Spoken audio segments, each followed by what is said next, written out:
બનાસકાંઠામાંથી સમાચાર મળી આવ્યા છે। ધાનેરા બસ સ્ટેન્ડ નજીક રાત્રિના સમયે બે દુકાનોમાં ચોરીની ઘટના છે તે સામે આવી છે। વિસ્તારમાં ભયનો માહોલ સર્જાયો છે।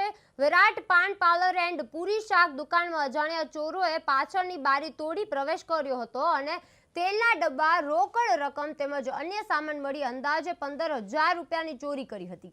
આ ઉપરાંત નજીક આવેલી ક્રિષ્ના મોટર દુકાનમાં શટરનું લોક તોડી અને ચોરોએ 20 કિલો જેટલી કોપર વાયરની ચોરી કરી હોવાનું માલિકે જણાવ્યું છે।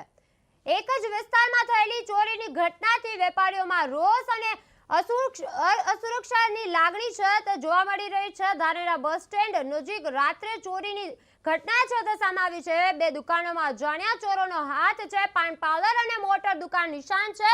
વેપારીઓમાં ભય અને રોષનો માહોલ જોવા મળી રહ્યો છે। પોલીસની કાર્યવાહી માટે માંગ ઉઠી છે। પાન પાર્લર અને મોટર દુકાનના નિશાન બન્યા છે। બે દુકાનોમાં અજાણ્યા ચોરો છે એને હાથ આવ્યો છે। પાન પાર્લર અને મોટર છે દુકાનના નિશાનમાં છે। અમારા ભાઈ નાના સવારે દુકાન ખોલવા આવેલા ત્યારે અમે ખોલી તે પહેલાં દુકાનમાં બધો માલ બહાર કાઢવા પે ગયા અને અંદર ગ્રાહક આવ્યો ત્યારે અંદર પૈસા આપ્યા એટલે પૈસા 1 રૂપિયો પણ અંદર નહોતો એટલે અમને ડાઉટ લાગ્યો એટલે ભાઈને નાના ભાઈનો ફોન આવ્યો, મહેશભાઈ તમે દુકાને આવો।